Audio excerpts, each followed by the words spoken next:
Guys, in today's video I will be showing you how to enable or disable personalization on your accounts on Rednote on the privacy settings easy and quickly. So first of all, enter the application and then go to these three lines up here, and next go to the settings, and here you will find privacy settings. Click on it.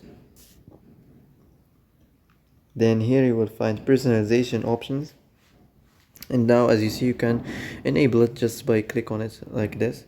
You can continue if you want to turn it off or on. So that's it. That's how to disable personalization or enable it easy and quickly. So that's it for today's video. I hope this is the answer you've been looking for. And if you like this video, don't forget to like and subscribe, and see you in the next video.